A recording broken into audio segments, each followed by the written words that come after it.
এ পর্যায়ে গুরুত্বপূর্ণ আলোচনা পেশ করবেন। এখন আলোচনা পেশ করবেন মোহাম্মদ তাহমিদ খান, ইমাম ও খতিব, পশ্চিম তেলেঙ্গাতি পুরাতন জামে মসজিদ।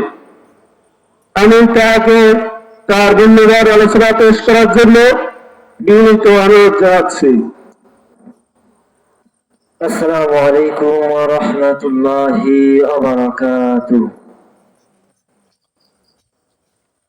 ইন্নাল হামদালিল্লাহি নাহমাদুহু ওয়া নাস্তাঈনুহু ওয়া নাস্তাগফিরুহু ওয়া না'উযু বিল্লাহি মিন শুরুরি আনফুসিনা ওয়া মিন সাইয়্যাতি আ'মালিনা মান ইয়াহদিহিল্লাহু ফালা মুদিল্লা লাহু ومن يضلل فلن تجد له وليا مرشدا ونشهد أن لا إله إلا الله وحده لا شريك له ونشهد أن سيدنا وحبيبنا ومولانا محمدا عبده ورسوله الذي أرسله بالحق بشيرا ونذيرا وداعيا إلى الله بإذنه وسراجا منيرا فقد قال الله تعالى في كلامه المجيد وفرقانه الحميد زبان سرقر يعوذ بالله من الشيطان الرجيم بسم الله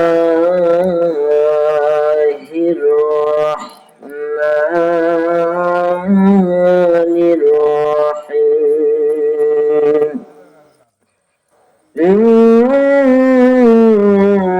الله وملائكته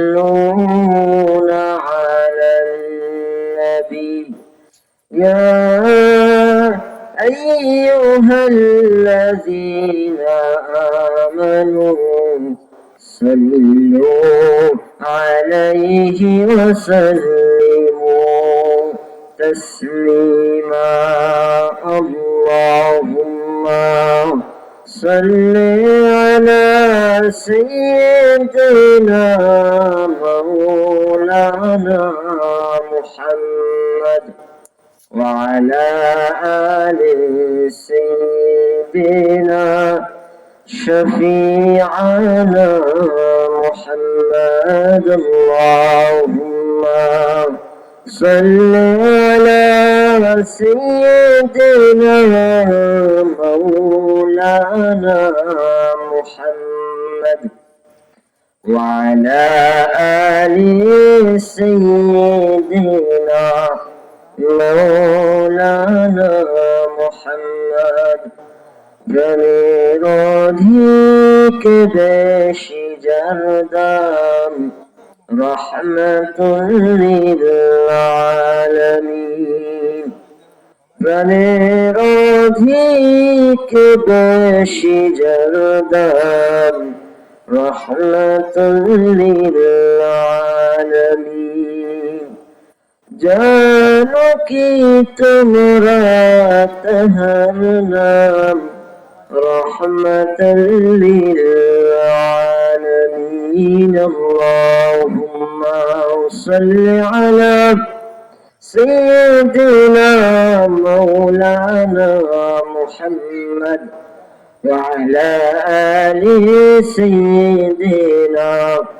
شفيعنا محمد الحمد لله স্থানীয় পশ্চিম তেলিগাতি পুরাতন জামে মসজিদ প্রাঙ্গণে একদিন ব্যাপী ওয়াজ মাহফিলের প্রথম রজনী, প্রথম দিন, একমাত্র দিনের আজকে মাগরিবের পরে প্রথম অধিবেশনে আল্লাহ রাব্বুল আলামিন আমাদেরকে আসা বসার তৌফিক দান করলেন, এই সুন্দর মাহফিল আয়োজন করার তৌফিক দান করলেন।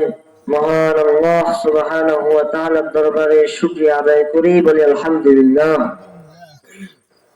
আরো শুকরিয়া আদায় করছি আলহামদুলিল্লাহ আমাদের মাহফিলের প্রধান আলোচক জনাব হযরত মাওলানা আব্দুল্লাহ আল নোমান সাহেব ইতিমধ্যেই আমাদের মাঝে এসে উপস্থিত হয়েছেন, বলি আলহামদুলিল্লাহ।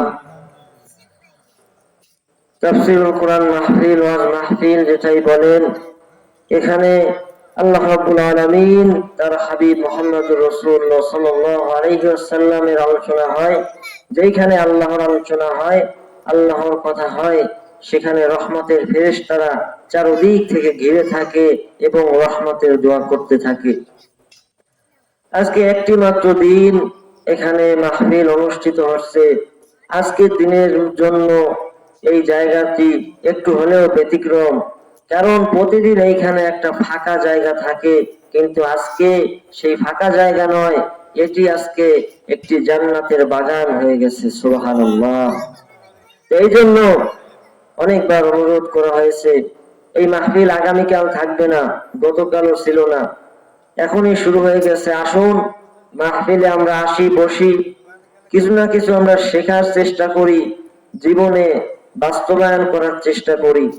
এই সুযোগ প্রতিদিন আসবে না, তাই প্রিয় এলাকাবাসী সকলে আসুন, আমরা তাফসীর মাহফিল, ওয়াজ মাহফিলের প্যান্ডেলে হাজির হই। আল্লাহ এবং তার রাসূল সাল্লাল্লাহু আলাইহি ওয়াসাল্লামের কিছু কথা আমরা শুনি এবং আমাদের বাস্তব জীবনে আমল করার চেষ্টা করি ইনশাআল্লাহ। আল্লাহর হাবিব মুহাম্মদুর রাসূলুল্লাহ সাল্লাল্লাহু আলাইহি ওয়াসাল্লাম বলেছেন যে যদি কোনো ব্যক্তি আল্লাহর কোরআন শেখার জন্য মাত্র 1 ঘন্টা সময় ব্যয় করে, তাহলে আল্লাহ রাব্বুল আলামিন আমাদের আমলনামায় 500 রাকাত কবুল হওয়া নফল নামাজের সওয়াব দান করবেন। সুবহানাল্লাহ। আমরা যে নামাজ পড়ি, তাতে এই নামাজ কবুল হওয়ার গ্যারান্টি তো অনেক দূর, আসমান পর্যন্ত পৌঁছে কিনা এটাও সন্দেহ। যেইভাবে নামাজ পড়ার দরকার খুশুখুজুর সাথে সুন্দরভাবে, এটি আমরা পেরে উঠি না। তো এইখানে আপনার মেনে আমল করে এরপরে আপনার সওয়াব না, এখানে বসলেই কিছু শেখার চেষ্টা করলেই আপনাকে এই সওয়াব আল্লাহ রাব্বুল আলামিন দান করবেন। এই জন্য আমরা আসুন কিছু কথা শুনি, শেখার চেষ্টা করি। মূল আলোচনা আমরা আরো আলোচনা শুনবো ইনশাআল্লাহ এশার পরে। এখন আসুন কিছু কথা আমরা শুনি এবং আমাদের জীবনে আমল করার চেষ্টা করি ইনশাআল্লাহ। মা বোনেরা যারা আছেন তারাও কান লাগিয়ে কথাগুলি শুনবেন ইনশাআল্লাহ। আল্লাহ রাব্বুল আলামিন আমাদেরকে বরকত দান করবেন। আমি অত্যন্ত ছোট মানুষ, গুনাহগার মানুষ, তেমন কিছুই জানি না। আল্লাহ রাব্বুল আলামিন যদি তৌফিক দান করেন, তাহলে তার এই মহাগ্রন্থ আল কোরআন থেকে, তার হাবিবের জীবন থেকে কিছু কথা বলার চেষ্টা করবো। আল্লাহ রাব্বুল আলামিন যদি তৌফিক দান করেন, আপনারা দোয়া করুন, আমরা দোয়া চাই আল্লাহ রাব্বুল আলামিন যেন কবুল করেন। রব্বি ইশরাহ লি সাদরি ওয়া ইয়াসসির লি আমরি ওয়াহলুল উকদাতাম মিন লিসানি ইয়াফকাহু কওলি। আলহামদুলিল্লাহ। প্রথম আমি যে বিষয়টি বলতে চাই, যে এই যে ওয়াজ মাহফিলের আয়োজন এখানে করা হয়েছে, আজকের মাহফিলের সভাপতি আমার প্রিয় ভাই, বড় ভাই মোহাম্মদ আবুল কালাম আজাদ সহ অনেকেই আছেন যারা এই মাহফিলের জন্য অনেক কষ্ট করেছেন, পরিশ্রম করেছেন এই কোরআনের বাগানকে সাজানোর জন্য। গত জুমার আলোচনায় আমরা একটি বিষয় শুনছিলাম জ্ঞান সম্পর্কে, ইলম সম্পর্কে। একটি মানুষ পরিপূর্ণ হয় 2টা জিনিসের দ্বারা। প্রথমত একটা দেহ লাগে একটা মানুষ হওয়ার জন্য, আর দ্বিতীয় বলছিলাম রূহ। এই রূহ না থাকলে মানুষ পরিপূর্ণ হয় না। যদি একটা থাকে আর একটা না থাকে, যদি শুধু রূহ ছিল আমাদের রূহটা ছিল আল্লাহর কাছে তখন আমাদের মানুষ বলা হইতো না। আবার দুনিয়াতে যখন একজন মানুষ মারা যায় তখনও কিন্তু আর তাকে মানুষ বলা হয় না, তাকে বলা হয় লাশ। তার যত টাকা থাকুক, যত যশ খ্যাতি থাকুক, ক্ষমতা থাকুক, পাওয়ার থাকুক, তবুও তাকে মানুষ আর বলা হয় না। তো দুইটা জিনিসের সমন্বয় মানুষ হয়, একটি রূহ এবং আর একটি দেহ। তো এই রূহ, এটারও আলাদা খাবার আছে, এবং এই যে আমরা দেহ, এটার খাবার আছে। আমরা বিস্তারিত কিছু কথা শুনছিলাম গত জুমায়, যে একজন মানুষ জন্মের আগ থেকে মায়ের পেটে একটা বাচ্চা আসার সাথে সাথেই তার খাবারের বন্দোবস্ত, তাকে ওই মাকে ভালো মন্দ খাবার খাওয়ানো হয়। দুনিয়া আসার পরে তো কথাই নাই, কত স্নেহ আপ্যায়ন আদর করা হয়। কেন? ওই রূহটাকে সুস্থ রাখার জন্য, যেন এই ছেলেটা অসুস্থ না হয়, এই বাচ্চাটা যাতে রোগে না পড়ে, এই জন্য কত খেয়াল রাখা হয়। কিন্তু আমাদের যে আরেকটা জিনিস রয়েছে, যেটা মূল রূহ, এই রূহটা কি? আল্লাহ রাব্বুল আলামিনের হাবিব মুহাম্মদুর রাসূলুল্লাহ সাল্লাল্লাহু আলাইহি ওয়াসাল্লামকে জিজ্ঞাসা করা হয়েছিল রূহ কি? তখন আল্লাহ রাব্বুল আলামিন আল্লাহর হাবিব মুহাম্মদুর রাসূলুল্লাহ সাল্লাল্লাহু আলাইহি ওয়াসাল্লামকে জানিয়েছিলেন রূহ কি। সূরা বনী ইসরাঈলে আল্লাহ তাআলা বলেন, وَيَسْأَلُونَكَ عَنِ الرُّوحِ قُلِ الرُّوحُ مِنْ أَمْرِ رَبِّي وَمَا أُوتِيتُم مِّنَ الْعِلْمِ إِلَّا قَلِيلًا। মুহাম্মদুর রাসূলুল্লাহ সাল্লাল্লাহু আলাইহি ওয়াসাল্লাম, তারা আপনাকে রূহ সম্পর্কে জিজ্ঞাসা করে, প্রশ্ন করে রূহ কি? আপনি বলুন, কুলির রূহু মিন আমরি রাব্বি, রূহ হলো আল্লাহর একটা আদেশ। এটার কোনো ওজন নাই, এটা দেখাও যায় না, ধরা ছোঁয়াও যায় না। আপনি শুধু বলুন কুলির রূহু মিন আমরি রাব্বি, এটা আমার রবের একটা আদেশ মাত্র শুধু। এবং ওয়া উতিতুম মিনাল ইলমি ইল্লা কলিলা, মানুষকে সামান্যতম জ্ঞান দান করা হয়েছে। সুবহানাল্লাহ। আমাদের এই স্বল্প জ্ঞান দিয়ে রূহ কি জিনিস সেটা আয়ত্ত করতে পারবো না, শুধু জানি যে এটা আল্লাহ তাআলার একটা আদেশ। যে রূহের খাবার আমরা কয়জন দিতে পারতেছি? এই যে আজকে কোরআনের মাহফিল এইখানে হইতেছে, এইটা হলো রূহের খাবার। আপনারা শুনছিলেন যে রূহ, এটার খাবার হলো ইলম, জ্ঞান। একটা মানুষের দেহ যখন খাবার খাওয়া বন্ধ করে দেয়, মানে তার রূহটা হারিয়ে যায়, তখন তাকে আমরা মৃত মানুষ বলি। মাইকে এলান করা হয় এবং যত তাড়াতাড়ি সম্ভব তাকে মাটির নিচে ঢুকানোর ব্যবস্থা করা হয়।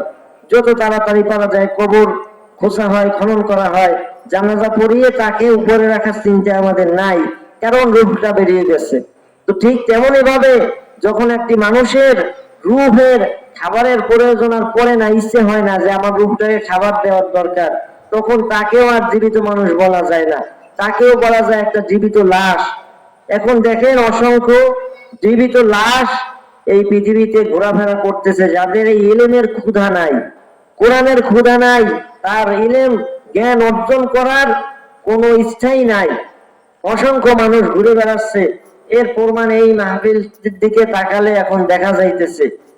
এইটুকু আমাদের ইচ্ছা শক্তি নাই যে এইখানে একটা দিন মাহফিল একটু যাই, শুনি, দেখি কিছু জীবনে আমল করা যায় কিনা। দেখা যায় সারা জীবন কোরআন হাদিস পড়ে না।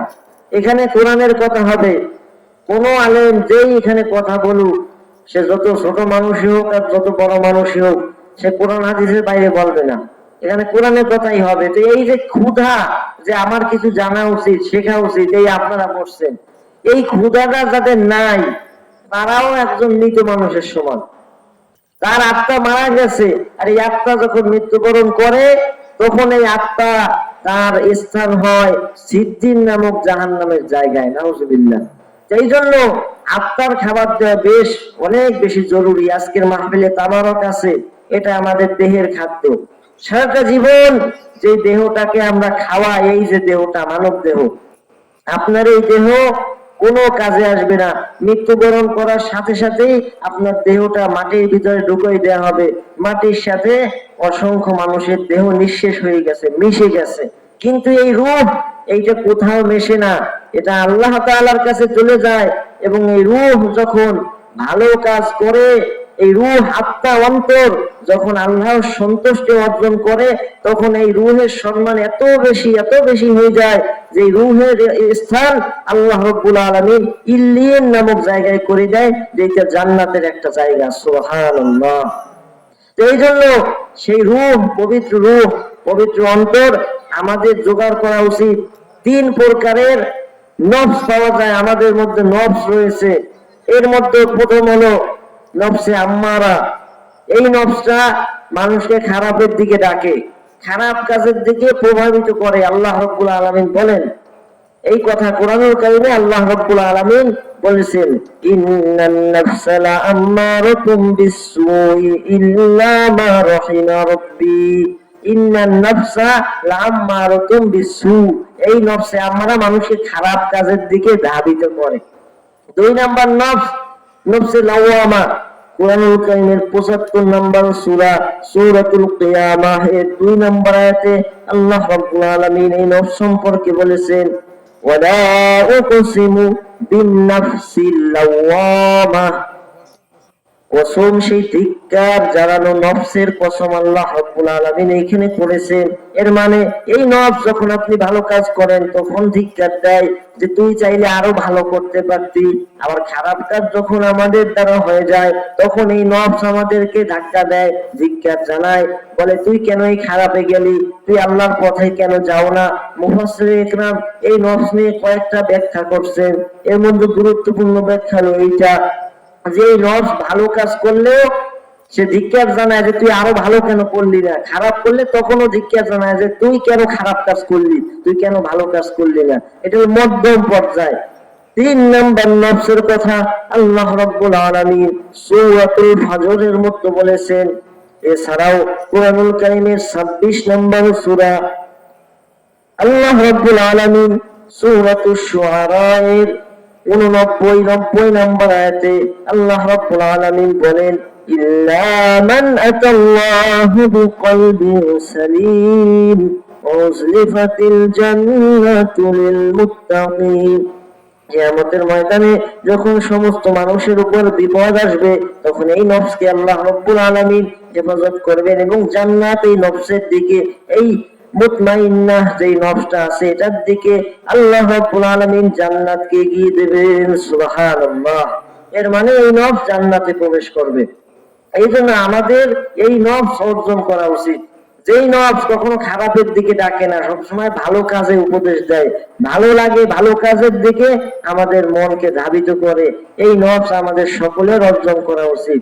এই জন্য আমি অনুরোধ জানাবো যে আমরা আজকের একটা দিনের তাফসীর মাহফিল, ওয়াজ মাহফিল আমরা সকলে আসি, কোরআন থেকে কিছু শুনি, আমাদের হৃদয়ের খোরাক এইটা আমরা জোগাড় করি যাতে আমাদের জীবনে কিছু হলেও উপকারে আসে। আল্লাহ রাব্বুল আলামিন আমাদের সকলকে এইভাবে কোরআনের মাহফিলে আমাদের সকলকে হাজির হওয়ার তৌফিক যেন আল্লাহ রাব্বুল আলামিন দান করেন, আমিন। আল্লাহ রাব্বুল আলামিন পৃথিবীতে আমাদের নবী মুহাম্মদুর রাসূলুল্লাহ সাল্লাল্লাহু আলাইহি ওয়াসাল্লামকে এমন একটা সময় পাঠিয়েছিলেন যখন ছিল পৃথিবীর সবচেয়ে খারাপ যুগের মধ্যে একটা, যে আইয়ামে জাহিলিয়া, যেই যুগে মানুষ জীবিত সন্তানকে কবর দিত। এরপরে পৃথিবীর মধ্যে সবচাইতে বর্বর যুগ ছিল এইটা। তখন দেখা যাইতো মানুষ এই যে সুদ, ঘুষ, জেনা, ব্যভিচার যত পাপ আছে এটা আনন্দের সাথে করত। চুরি ডাকাতি করে আসে এরপর সামনে গর্বের সাথে বলতো যে এই মাল আমি আজকে চুরি করে নিয়ে আসছি, এটা একজন পেশা ছিল। এইরকম একটা খারাপ যুগ আমরা কম বেশি অবগত আছি। সেই যুগে আমাদের নবী মুহাম্মদুর রাসূলুল্লাহ সাল্লাল্লাহু আলাইহি ওয়াসাল্লামকে আল্লাহ রাব্বুল আলামিন পাঠালেন। আর আল্লাহ রাব্বুল আলামিন তাকে পাঠানোর পরে এই কোরআনুল কারীম দান করলেন এবং এই কোরআন মানুষকে এমন পর্যায়ে পৌঁছে দিল যেই মানুষটা ছিল নারীর সতীত্বের জম, সেই মানুষটা হয়ে গেল নারীর পাহারাদার। সুবহানাল্লাহ। যে মানুষটা ছিল, মানুষগুলো ছিল মানুষের সম্পদ মারার জম, সেই মানুষগুলো হয়ে গেল মানুষের সম্পদের পাহারাদার। সুবহানাল্লাহ। এটা কিভাবে হয়েছিল? এই কোরআনের মাধ্যমে হয়েছিল। আল্লাহ রাব্বুল আলামিন তার হাবিবকে পাঠিয়ে এই কোরআনের মাধ্যমে আল্লাহ রাব্বুল আলামিন ওই সমাজটাকে পরিবর্তন করে দিয়েছে। সুবহানাল্লাহ। এর জন্য রাসূল করিম সাল্লাল্লাহু আলাইহি ওয়াসাল্লামকে অনেক ত্যাগ করতে হয়েছে, অনেক কষ্ট স্বীকার করতে হয়েছে, কিন্তু তিনি দমে যান নাই, তিনি থামে যান নাই। তিনি চেষ্টা করেছেন আল্লাহর নির্ধারিত পদ্ধতিতে, এবং আল্লাহ রাব্বুল আলামিন তাকে সফলতা দান করছেন। এই যে কোরআনের মাহফিল এখানে আয়োজন হয়েছে, এটা সম্ভব না যে বললেই এলাকার সব মানুষ এখানে এসে হাজির হবে, এটা সম্ভব না। এর জন্য নিজের মনের পরিশুদ্ধি প্রয়োজন, নিজের গরজ প্রয়োজন। আপনি আমি এইখানে বসে মাইক নিয়ে যতই চিল্লাই, লাভ হবে না।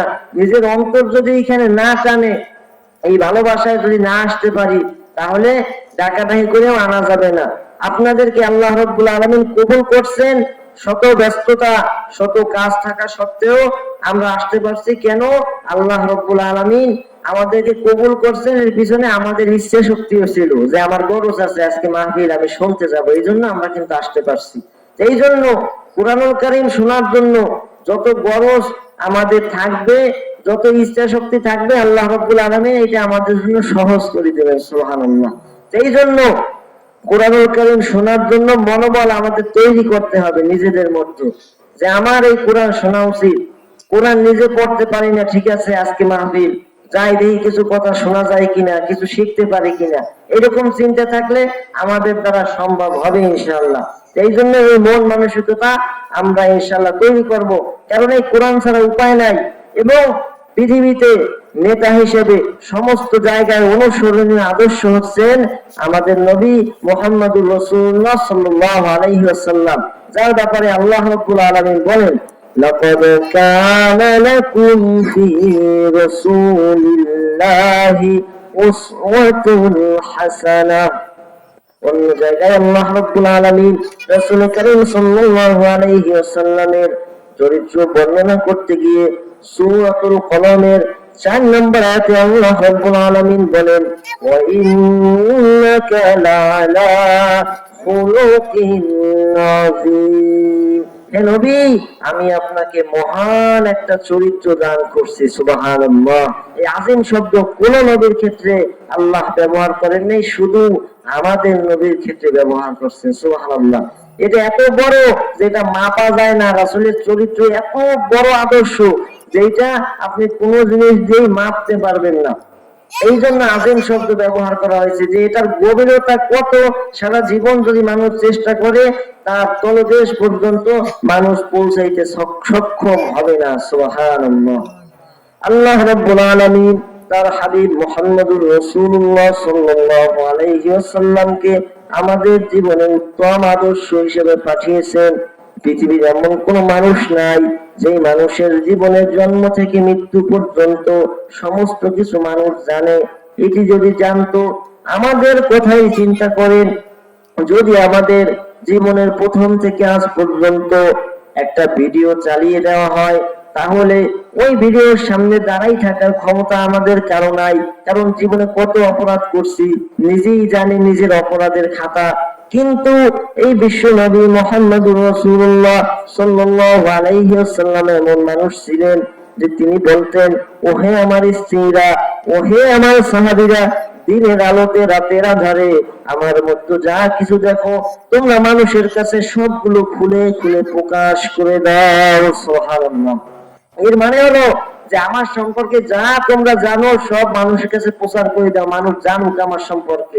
একজন আদর্শ নেতা হইতে হলে তার ভিতরের গুণাগুণ, সে কেমন মানুষ, এটা জানার দরকার। তো দেখা যায় বিভিন্ন নেতার আদর্শ আমরা মানি, অনুসরণ করি, অমুক নেতা তমুক নেতা আমরা স্লোগানও দেই, কিন্তু তাদের জীবনে কি জানেন আপনি? আমি কি জানি তার সম্পর্কে?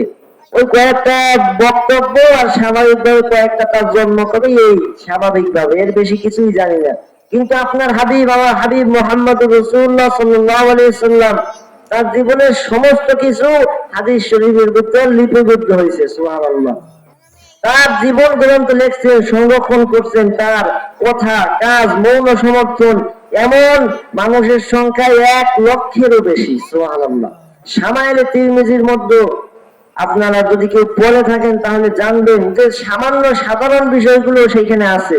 কিভাবে দাঁত খেলাল করতেন, কিভাবে মেসওয়াক করতেন, কিভাবে দাঁড়াইতেন, কিভাবে বসতেন, এইরকম মানে যেগুলো চুল কিভাবে আশ্রাইতেন, এই জাতীয় সব হাদিসের ভিতর লেখা আছে, যেগুলো আমাদের খুব দরকার পড়ে না। এমন কিছু নাই যেটা বাদ আছে, সব হাদিসের মধ্যে আসছে। তো অনুসরণ করার জন্য পৃথিবীতে আমাদের রাসূলের চাইতে উত্তম ভালো কেউ পাওয়া যাবে না, কারোই পাওয়া যাবে না। এই জন্য আমাদের আদর্শ হবে একজনই, তিনি হলেন আমাদের নবী মুহাম্মদুর রাসূলুল্লাহ সাল্লাল্লাহু আলাইহি ওয়াসাল্লাম। তার আদর্শ, তার জীবন এমন জীবন যে জীবনে কোনো মিথ্যার আসর নাই, তার জীবনে কোনো মিথ্যা নাই, কোনো ধোঁকাবাজি নাই। তিনি নবুয়ত পাওয়ার আগে একরকম, পরে আর এক রকম, এরকমও না। তিনি সব সময় এমন উত্তম চরিত্রের মানুষ ছিলেন, তার সম্পর্কে কাফেররা, মুশরিকরা, বেদিনরাই তাকে নাম দিয়েছে আল আমিন, বিশ্বাসী, আর সাদিক, এইরকম অসংখ্য সুন্দর সুন্দর নাম তারাই দিত। আমানত সব সময় রাসূলের কাছেই রাখতো। হিজরতের রাতে যখন রাসূল সাল্লাল্লাহু আলাইহি ওয়াসাল্লামের বাড়ি ঘিরে ফেলানো হইলো, যে তাকে হত্যা করবে, দুনিয়া থেকে বিদায় করে দেবে, ওই রাত্রে রাসূল সাল্লাল্লাহু আলাইহি ওয়াসাল্লামের ঘরে ওই কাফেরদের মারামাল ছিল। রাসূল করিম সাল্লাল্লাহু আলাইহি ওয়াসাল্লাম হিজরতের রাতে যখন তিনি চলে যাবেন, তখন আলী রাদিয়াল্লাহু তাআলা আনহুকে ডেকে রাসূল করিম সাল্লাল্লাহু আলাইহি ওয়াসাল্লাম বলেন, ওহে আলী, তুমি আমার এই বিছানার উপর শুয়ে থাকো, কারণ এই বাইরে যারা আমাকে মারতে আসছে, এই লোকগুলির মালামাল আমার ঘরের ভিতরে আছে আমানত হিসেবে। আজকে যদি আমি মদিনায় চলে যাই, তোমাকে যদি রেখে না যাই, এই মালামাল গুলো হাত থেকে বের হয়ে যাবে, মানুষ নিয়ে যাবে। পরে মানুষ আমাকে বলবে যে হ্যাঁ, মুহাম্মদ সাল্লাল্লাহু আলাইহি ওয়াসাল্লাম আমাদের মালের ঠিকভাবে বোঝাই দেয় নাই, এইটা তিনি সঠিকভাবে বন্টন করেন নাই। একটু চিন্তা করে দেখেন, যে মানুষটাকে হত্যা করার জন্য বাইরে দাঁড়াই আছে, ওই লোকগুলো আবার মালামাল আমানত রাখছে রাসূলের কাছে। আপনি আমি হলে কি করতাম?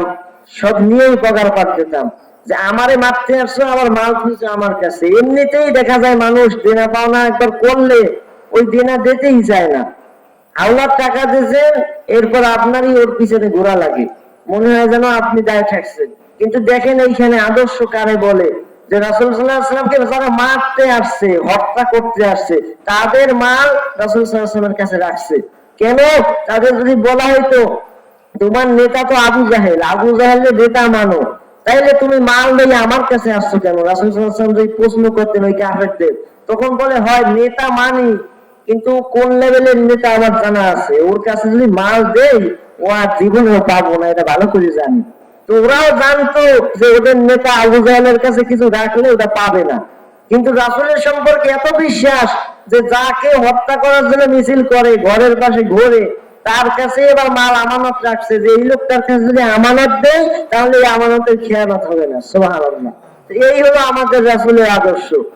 এইখান থেকে আমরা শিক্ষা নেই না যে মানুষের সম্পদ অন্যায়ভাবে ভক্ষণ করার জম হয়ে যাইতেছে। আমরা যত পারা যায় এইটা আমরা হিসাবই করতে চাই না, যে মানুষের সম্পদ যদি মারিয়ে খাই, ধরেন আপনি নামাজ পড়তে পারেন নাই, মিস গেছে, রোজা রাখতে পারেন না, এটা হলো আল্লাহর হক, আপনি কান্নাকাটি করবেন, চাবেন, আল্লাহ তাআলা চাইলে মাফ করে দিতে পারেন। কিন্তু মানুষের হক একটা টাকা যদি আপনি মারিয়ে খান, তাহলে সারা জীবন আল্লাহর কাছে কান্নাকাটি করলে মাফ হবে না, আগে যার হক নিয়েছেন তার কাছে মাফ চাওয়া লাগবে। এই বিষয়টা আমরা বুঝতে চাই না।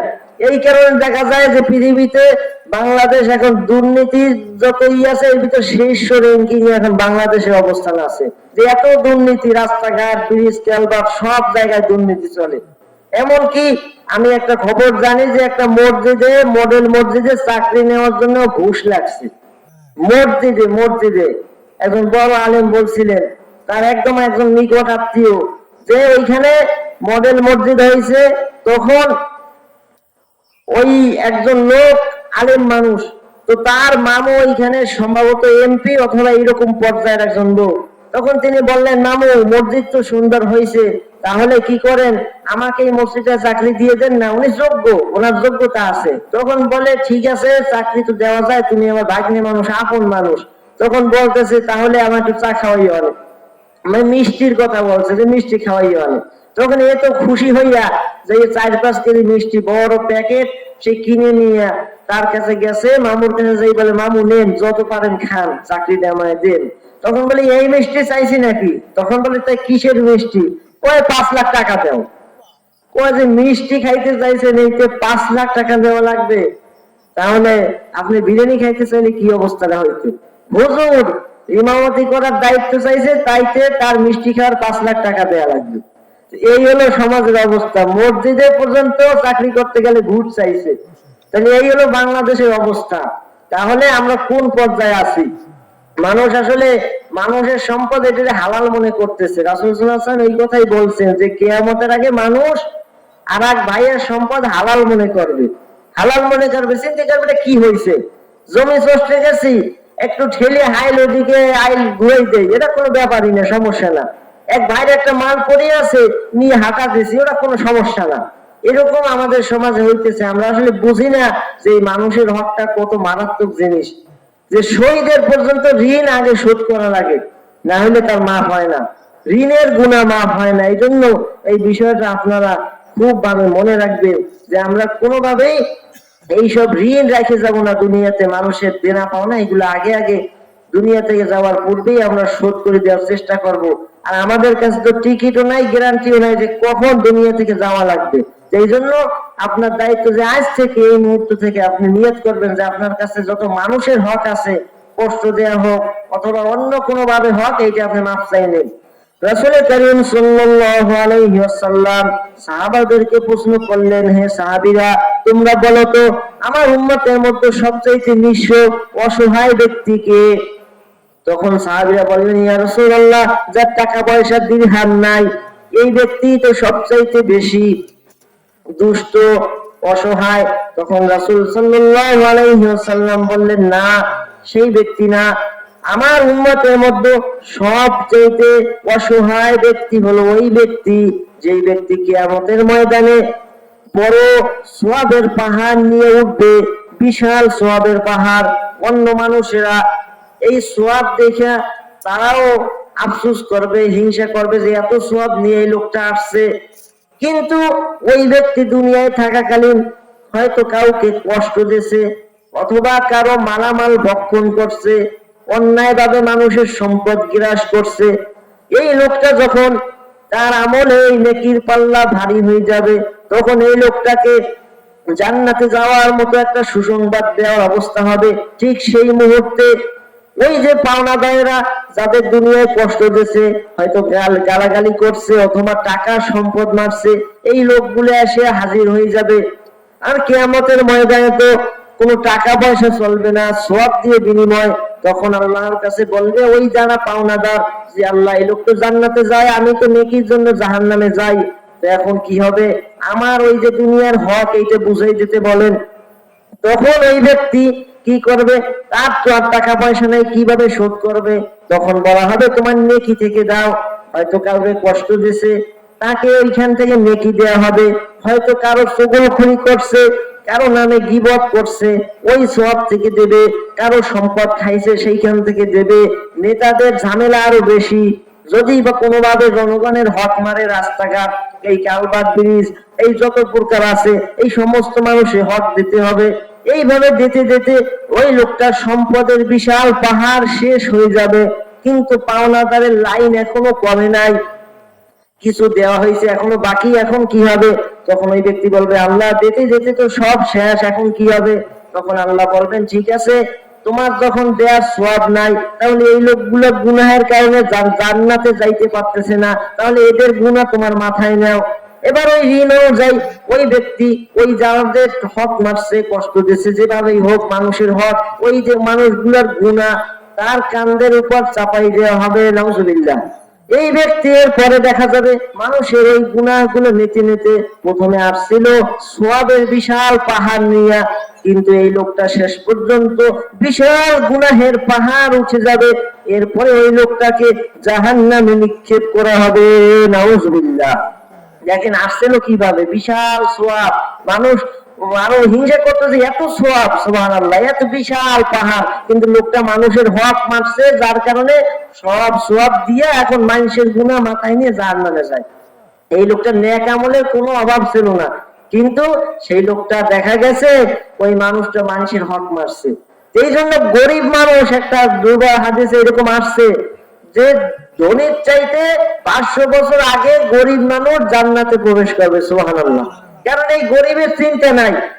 এই গরিব মানুষটা দিন মজুর দেশে বদলা দেশে ঘেরে কিষান খামার কাটছে, এই লোকটা মানুষের সাথে ঋণ করে নাই, মানুষের হক মারে নাই। এর তো সোজা হিসাব, গুনাহ যা হয়েছে যদি সব একটু বেশি করে অথবা আল্লাহ রহমত হয়, ও লোককে আল্লাহ এমনি মাফ করে জান্নাতে দিয়ে দেবে।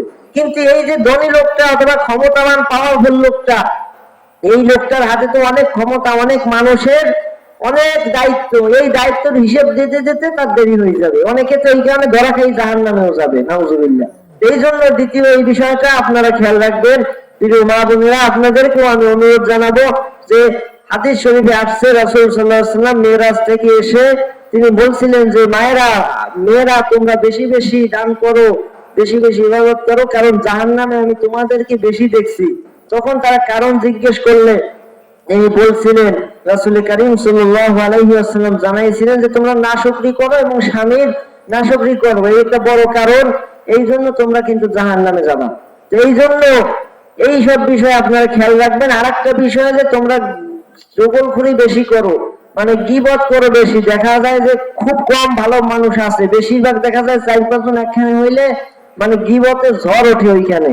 সারা দুনিয়ার যত গীবত ওইখানে চলা শুরু হয়। আর গীবতের শাস্তি আপনারা জানেন, সূরাতুল হুজুরাত 12 নম্বর আয়াতে আল্লাহ রাব্বুল আলামিন বলছেন লাহমা আখিহি মাইতা। এখানে বলা হয়েছে যে যেই ব্যক্তি গীবত করে ওই লোকটা আপন মরা ভাইয়ের গোশত খায়, নাউজুবিল্লাহ। এই জন্য এই গীবত করা মানে হলো আপনি অন্যের পাপ নিজের কাঁধে নিতেছেন আর নিজের কষ্ট করে নামাজ রোজা হজ যাকাত এইগুলো সব তারে দিয়ে দিতেছেন। এই জন্য এই বিষয়টা খুব খেয়াল রাখবো যে আমার দ্বারা যেন গীবত না হয়। শুধু শুধু বসে বসে একজনের সাথে কথা বললা আমি মানুষের কেন সওয়াব দিতে যাব আর মানুষের গুনাহ কেন আনতে যাবে। এই জন্য আপনারা সহ মা বোনেরা আপনারাও খুব সাবধান যে আপনাদের দ্বারা যেন গীবতটা না হয়। এই গীবতের কারণে আপনার কবুল হওয়া আমলগুলো কিন্তু আমল থেকে বের হয়ে যাবে। ওই তলা সেরা ব্যাগের মধ্যে যে মাছ তুলতেছেন নিচ থেকে পড়ে যাচ্ছে। এত কষ্ট করে নামাজ পড়লেন, এই রমজান গেল, রোজা রাখলেন, এই ইবাদত গুলো কেন মানুষের দেবেন? এই জন্য গীবত করবেন না। এক জায়গায় বসলে কোরআনের কথা বলেন, রাসূলের কথা বলেন, এই গীবত শেখায়তে আপনারা যাবেন না ইনশাআল্লাহ। কারণ কিয়ামতের ময়দানে বিপদে বাঁধবে মানুষ। মানুষ ধন সম্পদ খুব ভালোবাসে পৃথিবীর বুকে, মানুষ টাকা পয়সা চায়। এই কথা আমার না, এই কথা আল্লাহ রাব্বুল আলামিন বলছেন, ওয়াতুহিব্বুনাল মালা হুব্বান জাম্মা। তোমরা ধন সম্পদকে অধিক ভালোবাসো, বেশি মহব্বত করো। আল্লাহ রাব্বুল আলামিন সেই কথা আমাদেরকে জানাইলেন, কিন্তু এটা উচিত নয়। আল্লাহ রাব্বুল আলামিন সে কথা আমাদেরকে জানালেন, কাল্লা ইযা দুক্কাতিল আরদু দাক্কাও দাক্কা। যখন পৃথিবীকে চূর্ণ বিচূর্ণ করা হবে কিয়ামতের ময়দানে, আল্লাহ রাব্বুল আলামিন এই পৃথিবীকে চূর্ণ বিচূর্ণ করে দিবেন। শুধু তাই নয়, আল্লাহ রাব্বুল আলামিন বলেন যখন তোমার প্রতিপালক আগমন করবেন কিয়ামতের ময়দানে, ওয়াজা রাব্বুকা ওয়াল মালাকু সাফফান সাফফা। ফেরেশতারা সারিবদ্ধ হয়ে কিয়ামতের ময়দানে দাঁড়িয়ে থাকবে। আপনার আমার রব আল্লাহ রাব্বুল আলামিন সেই কিয়ামতের ময়দানে উপস্থিত হবেন। সুবহানাল্লাহ। সেই কঠিন দিনে আল্লাহ রাব্বুল আলামিন এরপরে বলেন,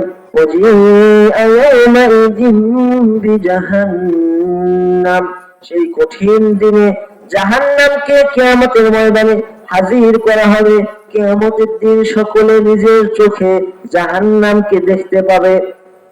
কি ভয়ানক কথা, খেয়াল করুন। আল্লাহ রাব্বুল আলামিন বলতেছেন কিয়ামতের ময়দানে জাহান্নামকে উপস্থিত করা হবে। হাদিস শরীফের মধ্যে এসেছে জাহান্নামকে যখন উপস্থিত করা হবে কিয়ামতের ময়দানে, ওই জাহান্নাম মানুষকে খাওয়ার জন্য, আক্রমণ করার জন্য জাহান্নামে এগিয়ে আসতে থাকবে।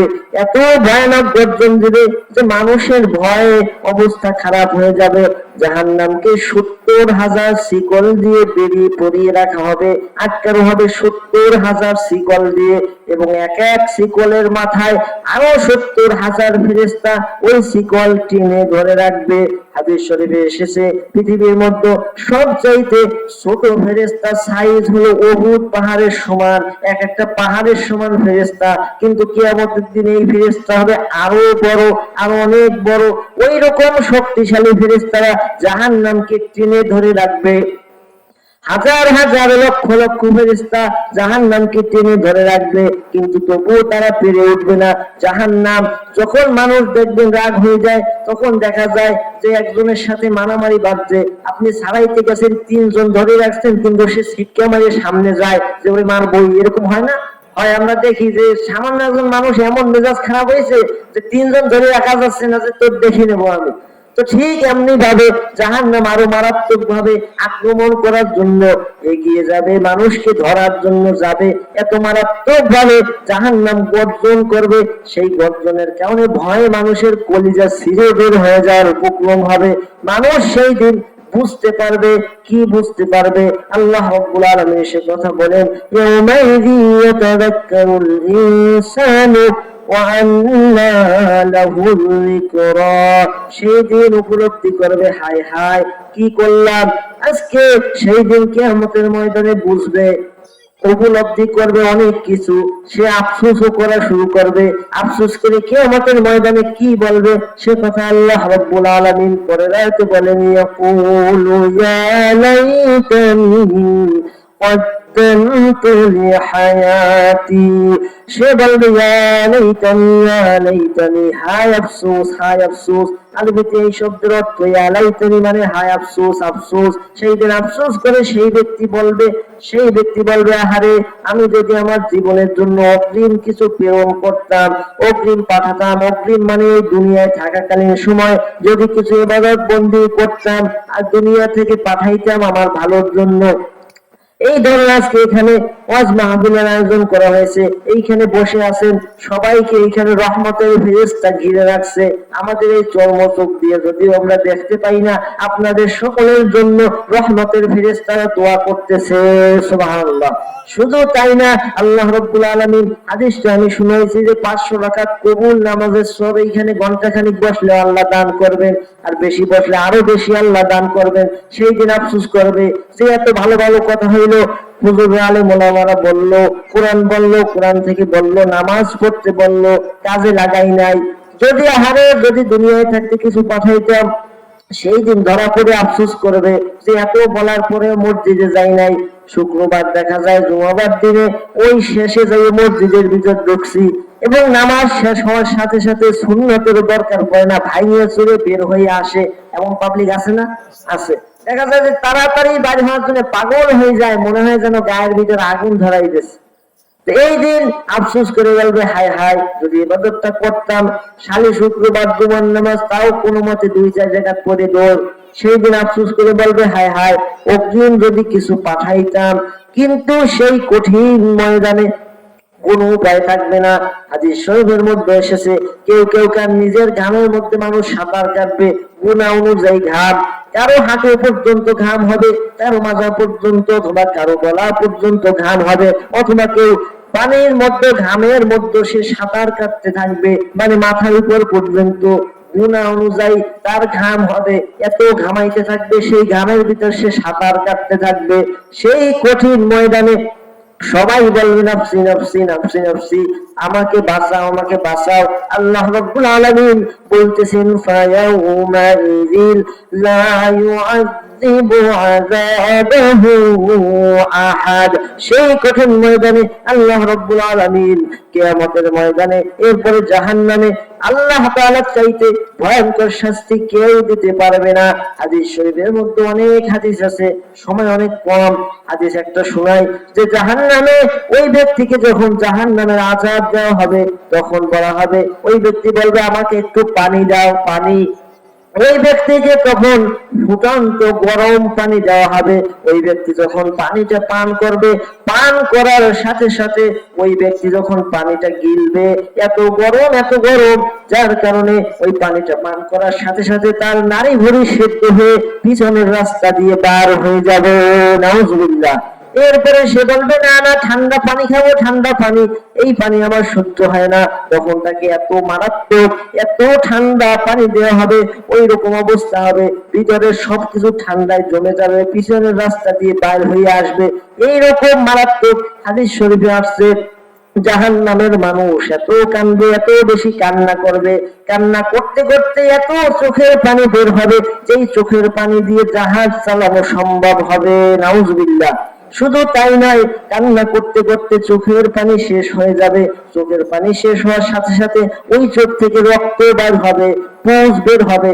জাহান্নামে জাক্কুম নামক ফল খাওয়ানো হবে। সূরা ওয়াকিয়ার মধ্যে আল্লাহ রাব্বুল আলামিন বলছেন, লাকিনুনা মিন শাজারিন মিন জাক্কুম, মারাত্মক জাক্কুম ফল খাওয়ানো হবে, কাঁটাযুক্ত, কণ্ঠকাঠিন্য, যা মুখ থেকে কোনো দিকে যাবে না।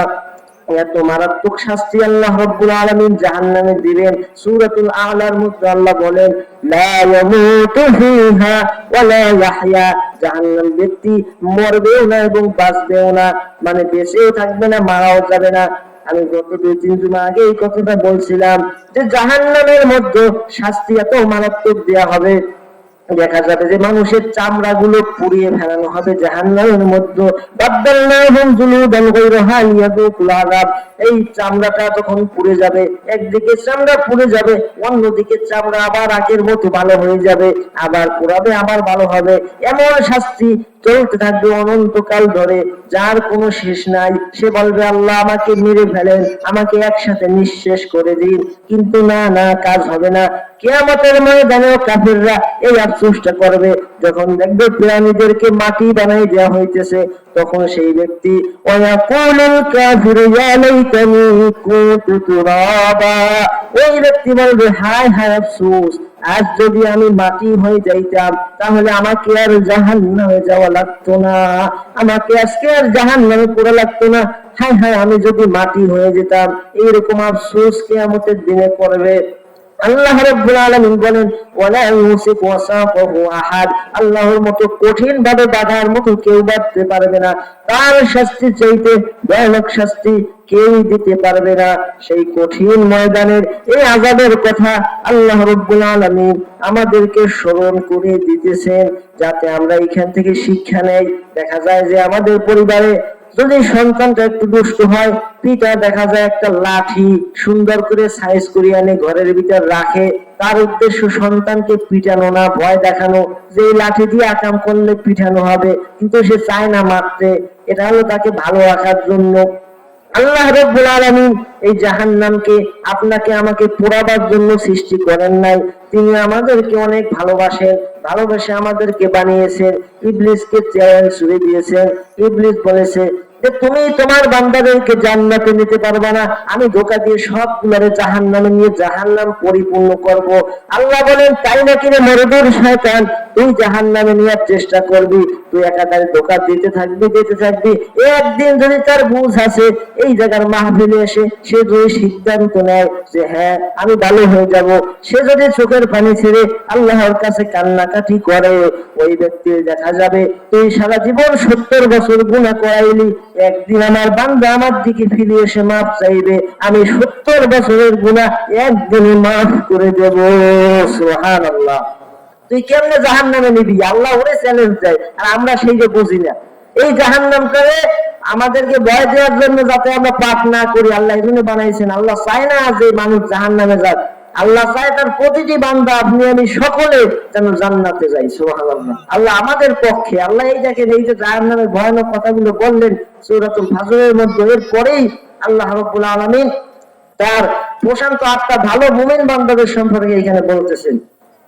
আল্লাহ রাব্বুল আলামিনের পরে বলতেছেন, ইয়া আইয়াতুহান নাফসুল মুতমাইন্নাহ, ওই যে সেই মুতমাইন্না পরিশুদ্ধ অন্তরের মানুষ সম্পর্কে আল্লাহ এখানে বলতেছেন, হে প্রশান্ত আত্মা, হে ভালো আত্মা, সেই আত্মা যে আল্লাহর উপর সন্তুষ্ট থেকেছে, আল্লাহর পথে সারাটা জীবন চলেছে, তার মৃত্যুর সময় যখন আসবে আল্লাহ রাব্বুল আলামিন এইখানে বলতেছেন তার কাছে আসমান থেকে, জান্নাত থেকে সাদা পোশাক পরিহিত ফেরেশতারা আকাশ থেকে নেমে আসবে।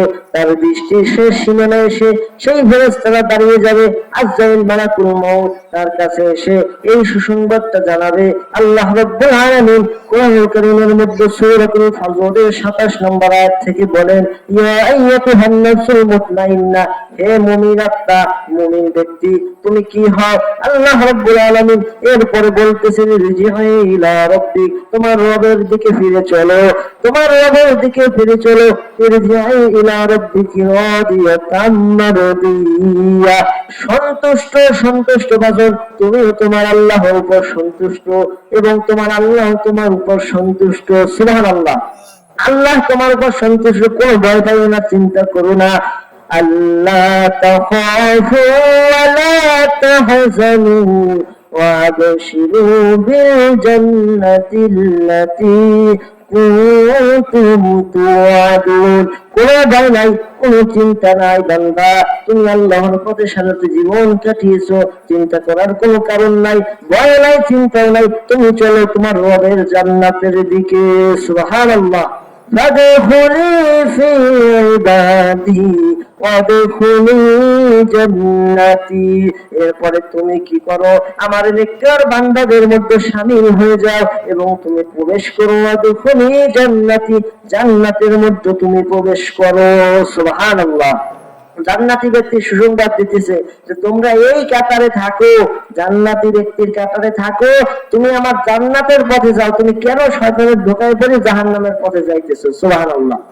আল্লাহ চায় যে তার প্রতিটা বান্দা জান্নাতে যাক। এই জন্য কোরআন খুলবেন, পড়বেন, বুঝবেন, দেখবেন যেইখানেই জাহান্নামের কথা আছে সেইখানেই জান্নাতের কথা আল্লাহ বলছেন।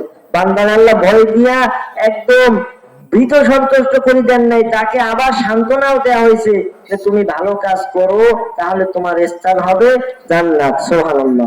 এই জন্য আমি অনুরোধ করবো প্রিয় এলাকাবাসী, আমরা সকলে আল্লাহর দিকে আসি, ধাবিত হই। আপনি যখন ফিরে আসবেন আল্লাহর দিকে, আল্লাহ রাব্বুল আলামিন কত খুশি হন। আল্লাহর হাবিব সাল্লাল্লাহু আলাইহি ওয়াসাল্লাম হাদিস শরীফে বলছেন যে একজন ব্যক্তি মরু অঞ্চলে, একটা মরু অঞ্চলে চলে গেছে অথবা একটা জঙ্গলে যেখানে সাথী সঙ্গে কেউ নাই, সেই রকম একটা অঞ্চলে যাওয়ার পরে তার সাথে ছিল একমাত্র সম্বল একটা উট। উটের পিঠে কিছু খাবার দাবার ছিল যেইটা খাইয়ে সে বাঁচতে পারে। তো হঠাৎ করে দেখে তার ওই উটটা হারাই গেছে। এখন এমন একটা পর্যায়ে যে ওইখান থেকে সে হাইটে বাইরে হইতে পারবে না, তার উটটা আর দেখে না, সে ক্লান্ত, ওই ভয়তে যে আমার জীবন এইখানেই শেষ, আমি আর বাঁচতে পারবো না, বাড়ি রয়েছে কত শত শত মাইল দূরে, কিভাবে আমি বাঁচবো? আমার যে একমাত্র সম্বল উট, যার পিঠে আমার খাবার দাবার সব ওইখানে হারাই গেল। সে এইভাবে চিন্তাগ্রস্ত হয়ে মাটির উপর বসে পড়লো। এরপরে সে ঘুমাই গেল। হুট করে চোখ খুলে দেখে সুবহানাল্লাহ, সেই যে উটটার উপর সব মালামাল সহ তার বাহন, একমাত্র বাঁচার সম্বল, ওইটা তার পাশে দাঁড়াই আছে। সুবহানাল্লাহ। তখন রাসূল সাল্লাল্লাহু আলাইহি ওয়াসাল্লাম বলেন, এইটা ওই মানুষটা কি খুশি হবে? খুশি ওই লোকটা বলে যে আল্লাহ, আমি আপনার রব আর আপনি আমার গোলাম। এই লোকটাই হাদিস এইভাবে বলছেন। রাসূল সাল্লাল্লাহু আলাইহি ওয়াসাল্লাম হাসিতেছেন এই হাদিস বর্ণনা করিয়া। তিনি বললেন যে ওই ব্যক্তি এত খুশি হয়ে গেল যে তার জীবন ফিরে পাইছে। সে খুশির ঠেলায় সে বলি ফেলছে উল্টোটা, বলতেছে আল্লাহ, আপনি আমার গোলাম আর আমি আপনার রব। খুশির ঠেলায় বলবে একটা, বলি ফেলাইছে আর একটা। কিন্তু আল্লাহ তো মনের টানেন, এই খুশির ঠেলায় যে বললো মানে কত খুশি। আল্লাহ বুঝাইতেছেন যে এই বান্দা মারা যাওয়ার মতো অবস্থায় গেছে, সেইখান থেকে আল্লাহ তারে আবার জীবন দিয়েছে। এই লোকটা যেমন খুশি হয়, একটা পথ হারা বান্দা, গুনাহগার বান্দা যখন আল্লাহর দিক ফিরে আসে, আল্লাহ তার চাইতে বেশি খুশি হয়ে যান। সুবহানাল্লাহ। এই জন্য আমাদের এখনো সময় আছে, তওবার দরজা খোলা আছে। এখনো যত সময় আমরা জীবিত আছি, মালাকুল মউত সামনে চলে আসলে আর আমাদের কিন্তু এই সুযোগটা হবে না। এই জন্য আমাদের এখনই সময়, আমরা এই মাহফিল থেকে নিয়ত করব, তওবা করব। তওবা মানে ফিরে আসা। ইস্তেগফার করা, তওবা আলাদা জিনিস। ইস্তেগফার গুনার জন্য ক্ষমা, কিন্তু তওবা মানে ফিরে আসা, যে আমি পাপে ছিলাম, ফিরে আসলাম। এই জন্য এই তওবাটা আমরা করব যে আমরা যা গুনাহ করছি আর করব না, আল্লাহর সন্তুষ্টির জন্য ফিরে আসবো। কারণ প্রতিদিন কত অসংখ্য অসংখ্য মানুষ দুনিয়া থেকে চলে যাইতেছে। আমাদের হায়াত ক্রমশ শেষ হয়ে যাইতেছে, আমাদের দুনিয়া থেকে বিদায় নেওয়ার সময় আসতেছে। আমাদের মসজিদের খাটিয়া রেডি, হয়তো দোকানে কাপড়ের কাপড়ও রেডি, মাইকও রেডি, মারা যাওয়ার সাথে সাথে ঘোষণা হয়ে যাবে। এই যে 2-3 দিন আগে একজন মারা গেল, সে যে রাত্রে মারা গেছে ওই আগের দিনে কিন্তু সে বাজারে ঘোরাফেরা করছে। এইরকম হইতেছে। এই আমার ভাই এখানে বসা আছে, প্রতিদিন প্রায় দিন তার ডাক আসে মানুষ গোসল করানোর জন্য। যেই মানুষটার শক্তি ছিল, ক্ষমতা ছিল, তার শরীর যখন নিথর হয়ে পড়ে আছে, তাকে মানুষ কবরে রাখার অপেক্ষা করতেছে। এই দিনটা আমারও আসবে, আপনারও আসবে। একদিন বিদায় নিয়ে এই পৃথিবী ছেড়ে যেতেই হবে। যতই যাইতে না চান, এখানে কামরায় ধরে থাকেন যে আমি যাব না, আপনি থাকতেই পারবেন না। কারণ যেই মানুষটা থাকার কথা ছিল, যদি থাকতেন, তিনি হলো আমার আপনার প্রাণের নবী। তিনি যখন থাকেন নাই, তাহলে আপনি আমি কিভাবে থাকবেন? এই জন্য যাওয়ার আগে বুদ্ধিমান লোকের কাজ হলো সে যাওয়ার আগে তার স্থান ঠিক করা, সে যেন নিজেকে গুছিয়ে নেয় আল্লাহর জন্য, আল্লাহ রাসূলের জন্য, তাহলে জীবনটা সুন্দর হবে। এশার পরে সুন্দর মূল্যবান আলোচনা আমাদের প্রধান মেহমান রাখবেন, তিনি কিন্তু উপস্থিত হয়েছেন। 8টার সময় ইনশাআল্লাহ এশার আজান প্রচারিত হবে, 8:15 জামাত হবে। এরপরে আমরা আলোচনা শুনবো, বেশি রাত আমরা করব না। আমাদের প্রিয় সভাপতি ভাই আবুল কালাম আজাদ, তার সাথে আমার কথা হয়েছে। আপনাদের কেউ ধৈর্য ত্রুটি আমরা ঘটাবো না ইনশাআল্লাহ। অল্প সময়ের মধ্যে কোরআন থেকে কিছু কথা শুনে আমরা ইনশাআল্লাহ বিদায় নেব। আমি অনুরোধ করব, যারা এখন এদিকে সেদিকে ঘোরাফেরা করছেন, তারা তাড়াতাড়ি করে এখন আজানের সাথে সাথে মসজিদে শামিল হবেন নামাজে। যারা আসছেন, যে কথাগুলো আমরা শুনলাম, আমি ছোট মানুষ, ভাঙ্গাচোরা কিছু কথা আল্লাহ তাআলা বলিয়েছেন আপনাদের দোয়ায়, এই কথাগুলো আমরা আমল করার চেষ্টা করবো ইনশাআল্লাহ। এবং আমাদের প্রধান যে মেহমান আছেন, তার কথাগুলো আমরা মনোযোগ দিয়ে শুনবো এসার পরে, এবং আমাদের জীবনে আমল করার চেষ্টা করব। আমি আগেই প্রথমেই বলছিলাম যে এই সুযোগ কিন্তু বারবার আসবে না, প্রতিদিন আসবে না। গত মাহফিলে যারা ছিল, অনেকে দুনিয়া থেকে বিদায় নিয়ে চলে গেছে। আজকে আমি আছি, আপনি আছি, আগামী মাহফিলে হয়তো আপনার আমার জন্য দোয়া হইতে পারে যে লোকটা চলে গেছে, আল্লাহ যেন মাফ করে দেয়। এই সুযোগ হাতছাড়া করা উচিত না। দুর্ভাগ্যজনক ভাবে আমি দেখতে পাচ্ছি যে আসলে এলাকায় যে মানুষ ছিল, 10 ভাগের 1 ভাগ এখানে নাই। এই জন্য আমি অনুরোধ করব যে প্রধান মুফাসসির, প্রধান আলোচক, তিনি ওঠার আগে আমরা মোটামুটি ঈশান নামাজে এখন সবাই শামিল হই। কারণ এই রাত্রিবেলা হাউস হওয়ার কাজ কারো থাকার কথা না, এত জরুরি কিছুই থাকার কথা না এত সময়, আমি আশা করি এইটা। এই জন্য আমি অনুরোধ করব, জ্ঞানের পিপাসা মেটানোর জন্য আমরা সকলে অবশ্যই এখনই তাড়াতাড়ি করে মসজিদে নামাজে হাজির হব। কেউ বাড়ি চলে যাব না।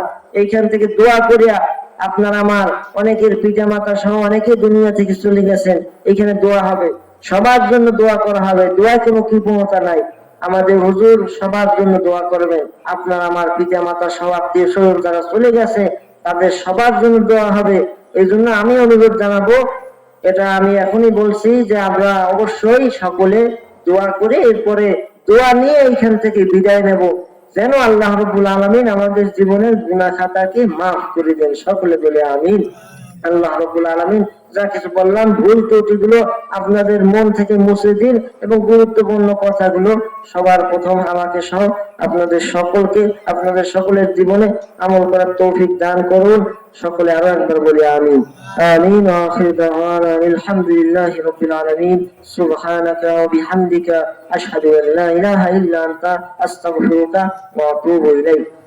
السلام عليكم ورحمة الله.